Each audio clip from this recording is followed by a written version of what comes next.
सान्द्रानन्दावबोधात्मकमनुपमितं कालदेशावदिभ्या निर्मुक्तं नित्यमुक्तं निगमशतसहस्रेण निर्भास्यमानम् अस्पष्टं दृष्टमात्रे पुनः उरुपुरुषार्थात्मकं ब्रह्मतत्त्वं तत्तावत् भाति साक्षात् गुरुपवनपुरे हन्त भाग्यं जनानाम् अग्रे पश्यामि तेजो निबिडतरकला Yawali लोभनीयं पीयूषाप्लावितोऽहं तदुतरे दिव्यकैशोरवेशं तारुण्यारम्भरम्यं परमसुखरसास्वाद रोमाञ्चिताङ्गैः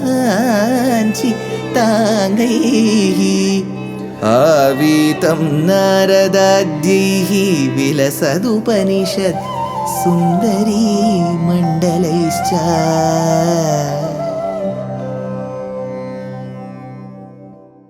Gurupavanapure Hantabhagyam Jananam. Namaskaram to all the Astikas.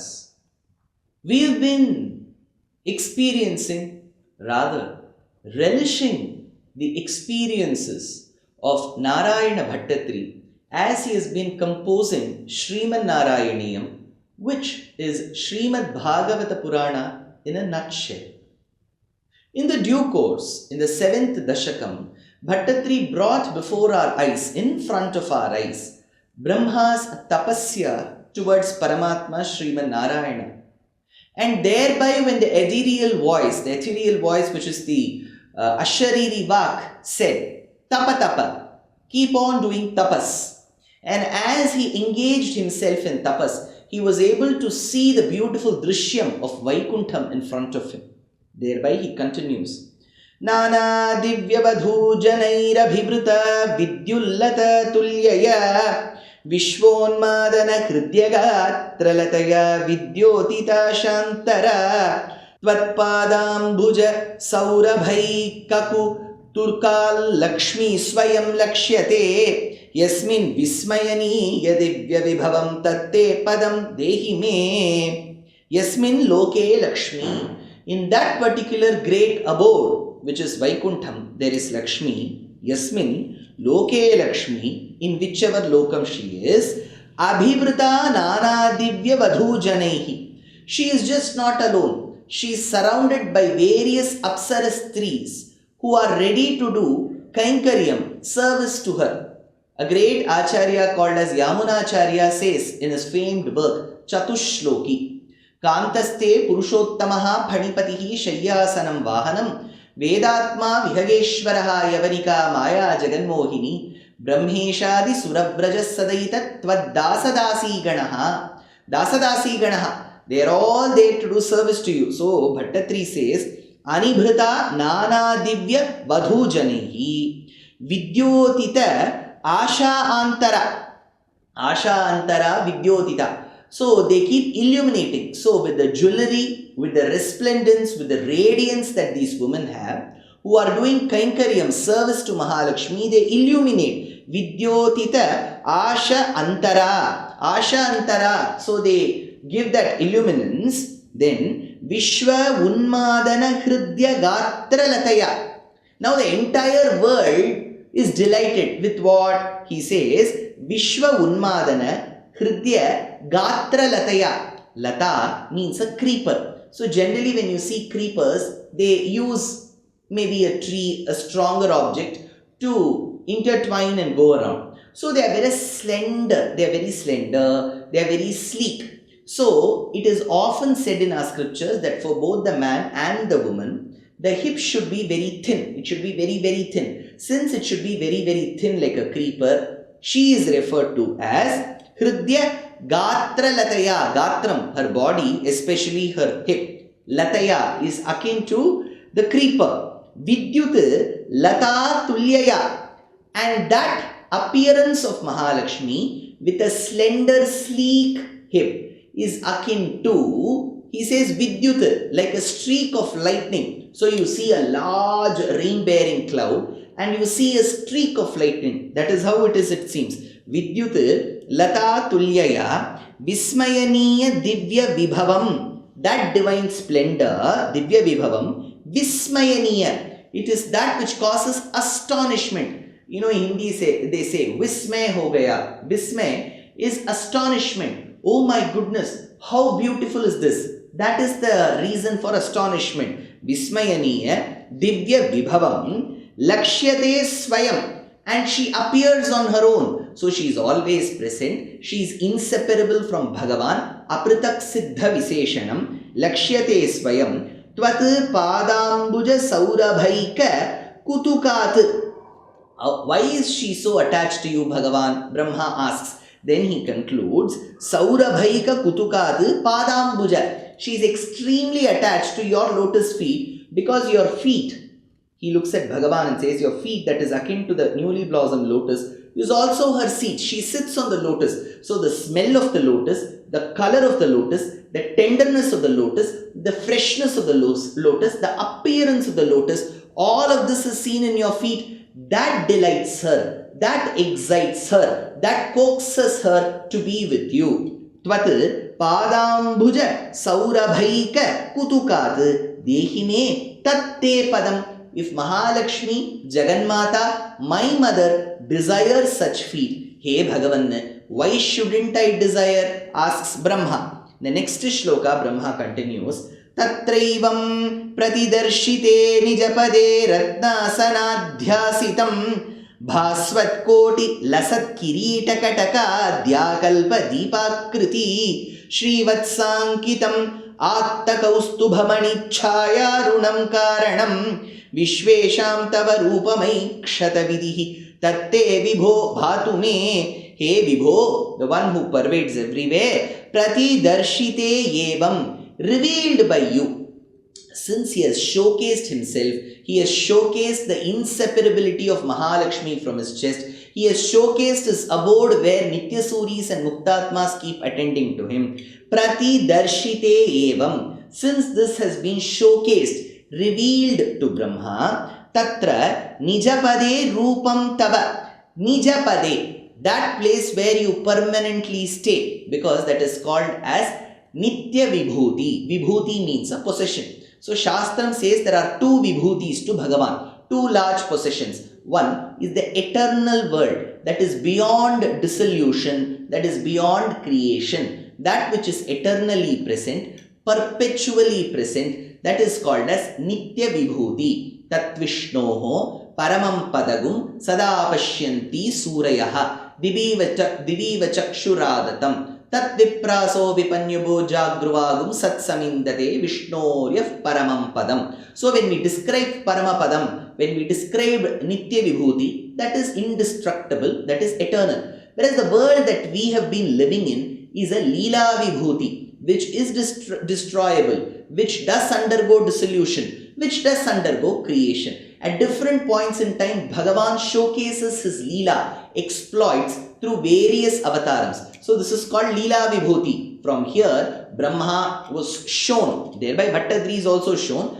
Bhattadri through Brahma is shown the Nitya Vibhuti, which is the Nijapadam. So he says, Tatra Nijapade Rupam Tava Yat Vidhihi Aikshata. Vidhihi means Brahma, which Brahma saw, Yat Vidhihi Aikshata Ratna Sanadhyasitam, where he is seated on a diamond throne. When I say diamond, it could be various gems.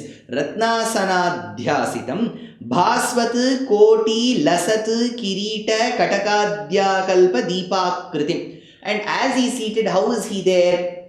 Bhasvat, that which keeps shining. Koti Lasat Kirita.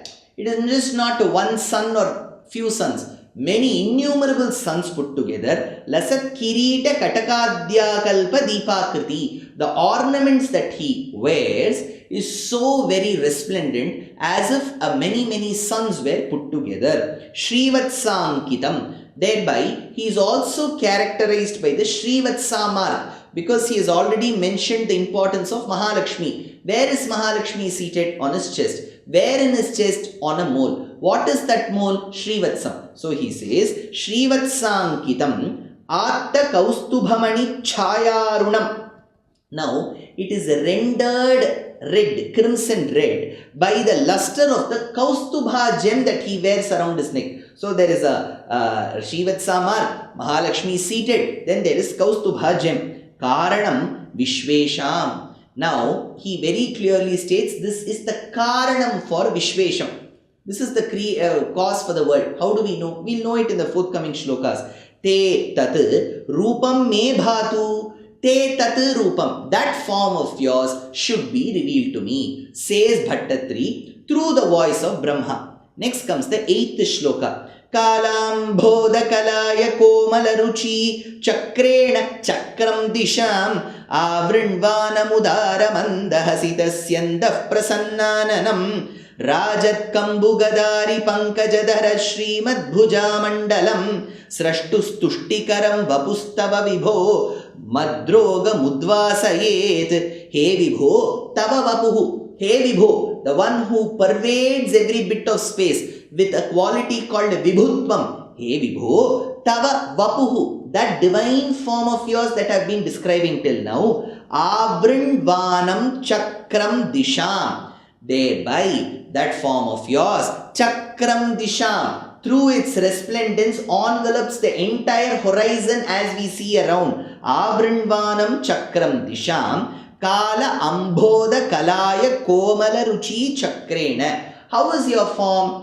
Kalaya Komala Ruchi. It looks as if many Kalaya flowers were put together. In a shloka, he says, Tatte Pratyagradhara Dhara Lalita Kalayavali Kelikaram. It is not one Kalaya Pushpam. Kalayavali Kelikaram. It looks as if a row of Kalaya flowers were put together. That is the blueness that I see. Kalaya Komalaruchi Karena Chakrena Udara Manda Hasita Syanda Prasannananam.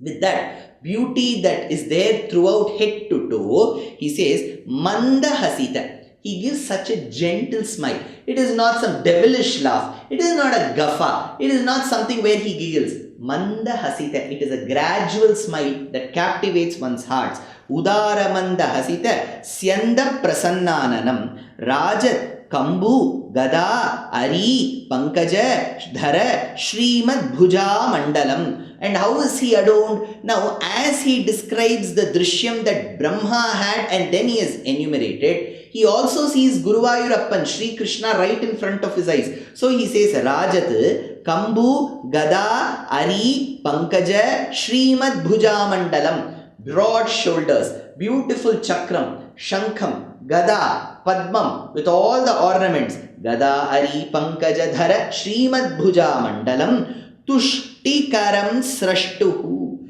Thereby he causes happiness to Brahma, who has to begin creation very soon. Tuštikaram Srashtuhu. Srashta means the one who creates. So Brahma is going to do the Sadvaraka Srishti. That is, Sadvaraka is where Bhagavan himself does. So now what happens? Advaraka without using anybody, Bhagavan does. Sadvaraka using Brahma he does. So he says, Srashtuhu, that Srashta which is Brahma, Tushtikaram, you have made Brahma happy. Anyways, Brahma is the son of Sakshat Bhagavan. So you have to impress upon your children, he has made his son happy. Udvasayet Madroga. You made Brahma happy, thereby he does a very good creation. And you showed your entire form. You took so many steps to impress upon your son. Why don't you help me get rid of my ailments? Udvasayet madrogam. Madrogam, my ailments should go away, says Bhattatri. But to this shloka, which is the 8th shloka in the 7th dashakam, there is an inner meaning which has been very strong. All our Purvacharyas, especially taking cue from Vishnu Puranam, do state it. That we shall know in the next episode.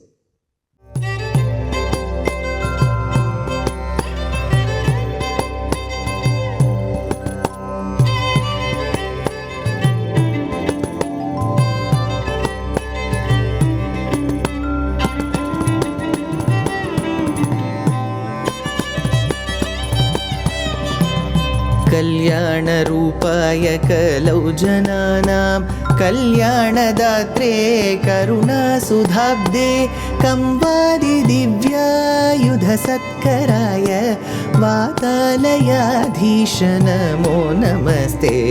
Narayan Narayan Narayan Narayan Narayan Narayan Narayan Narayan Narayan Narayan Narayan Narayan Narayan Narayan Narayan